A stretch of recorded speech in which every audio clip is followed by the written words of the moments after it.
Welcome to day 5 of our epic 40-day 2025 Pacific Northwest road trip. We covered 446 miles during this leg of the trip. We started the day at Homestead National Historic Site. We had our very first Runza, a Nebraska sandwich specialty in North Platte, and stayed the night in Bridgeport, Nebraska. Homestead National Historic Park is located 5 miles west of Beatrice, Nebraska, on a site that includes some of the first acres successfully claimed under the Homestead Act. And here we are at Homestead National Historic Park in Beatrice, Nebraska.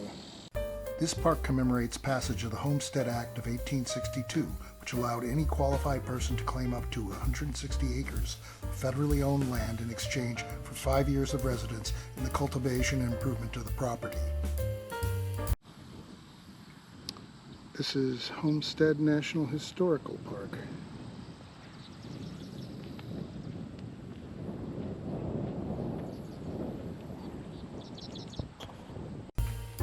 The Homestead Act of 1862 was one of the most significant and enduring events in the westward expansion of the United States. It was a revolutionary concept for distributing public land. By granting 160 acres of free land to claimants, it allowed nearly any man or woman the opportunity to own land. Millions of people filed claims, including families, immigrants, single women, and formerly enslaved people.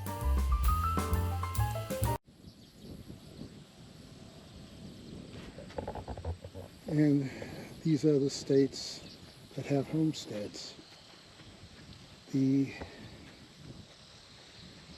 squares you see shows the amount of areas that are homestead.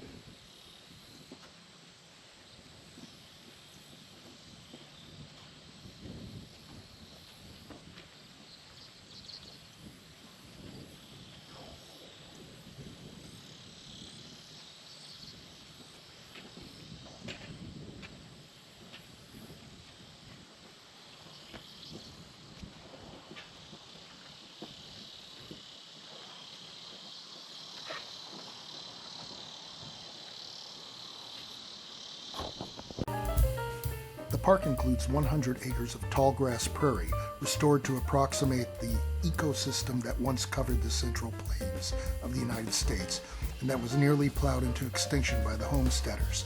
This restoration, which necessitates regular mowing, haying, and prescribed burns, has been managed by the National Park Service for more than 60 years and is the oldest in the national park system.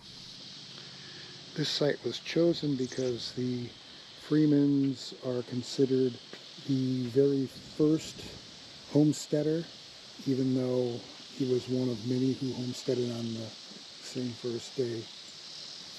He got 160 acres of land out here.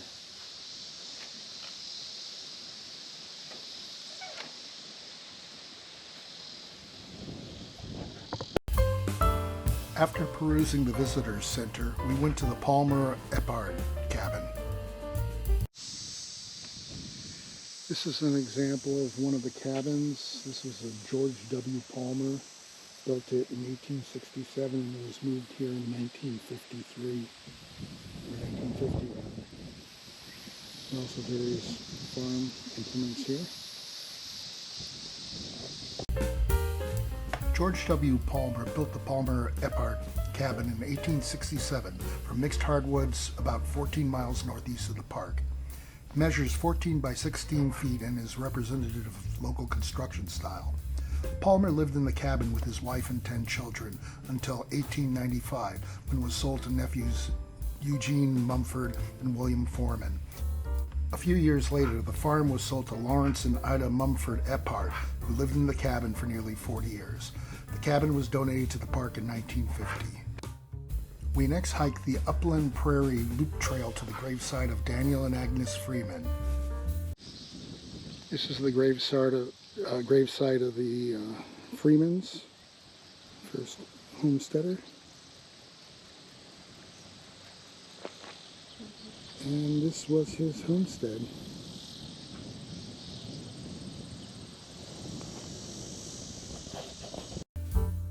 gravesite overlooks the original homestead and features 2 small white footstones and a larger reddish granite monument that was added later to commemorate their status as the first homesteaders under the Homestead Act of 1862.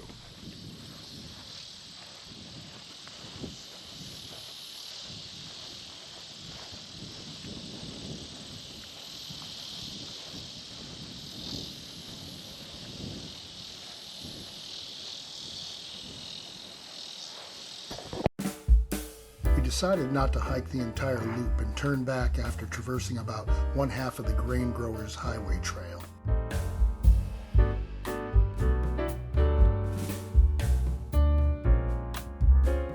Along the trail could be found snow on the mountain or Euphorbia marginata.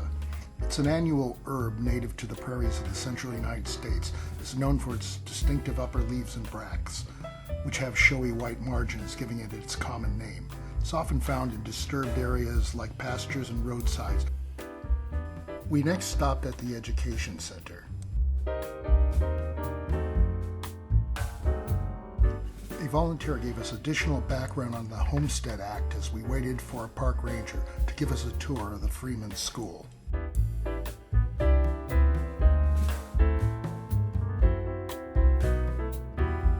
The Freeman School is located a short distance from the Education Center.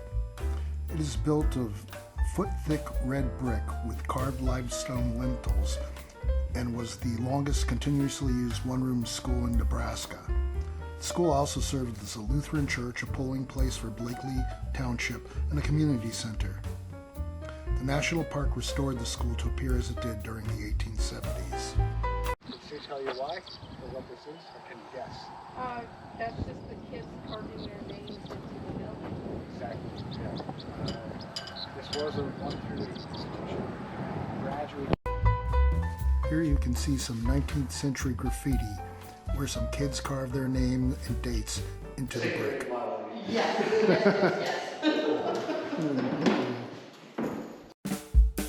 The Freeman School was the focus of an early influential judicial decision regarding separation of church and state. In 1899, Daniel Freeman sued the school board after a teacher, Edith Beecher, refused to stop praying, reading the Bible, and singing gospel songs in her classroom.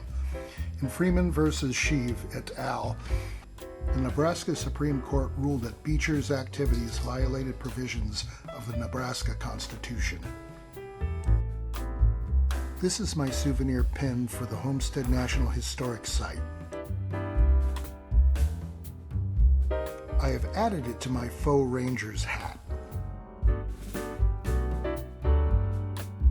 Located near the town of Kearney, Nebraska, is a historical marker titled The Great Plains, which provides information about the geography and settlement history of the Great Plains region, particularly in Nebraska.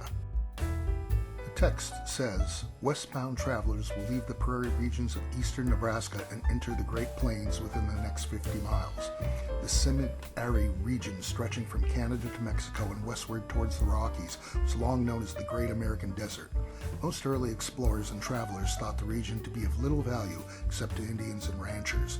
Thousands of overland travelers followed this, the Great Platte River Road, to the Golden West, but it was not until the establishment of the Nebraska Territory in 1854 that pioneers could legally settle here.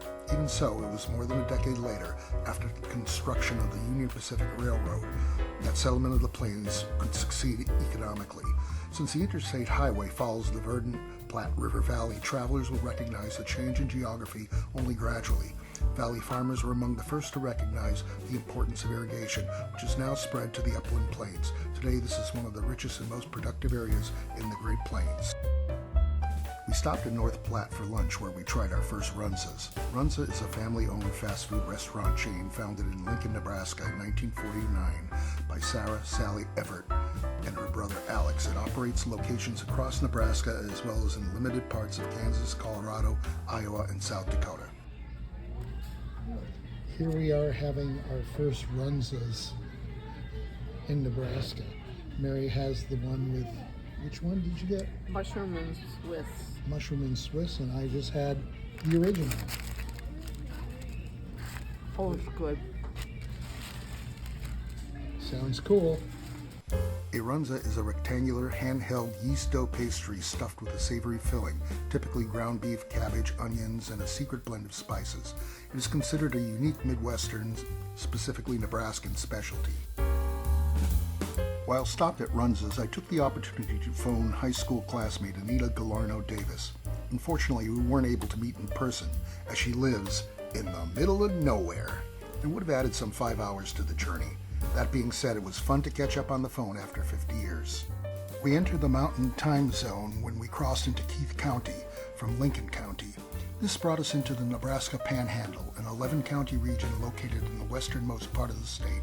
Known for its unique geology and rich history, the Panhandle is a geographically diverse region featuring rugged badlands, towering bluffs, and mixed grass prairies. Mary and I thank you for watching Day 5 of our 2025 Pacific Northwest Road Trip. We hope you'll join us for Day 6, where we visit the Oregon Trail landmarks, Courthouse and Jail Rocks, Chimney Rock, and Scotts Bluff National Monument. We end the day with a visit to Agate Fossil Beds National Monument before settling down for the night in Torrington, Wyoming, where we saw our first jackalope hen of the trip.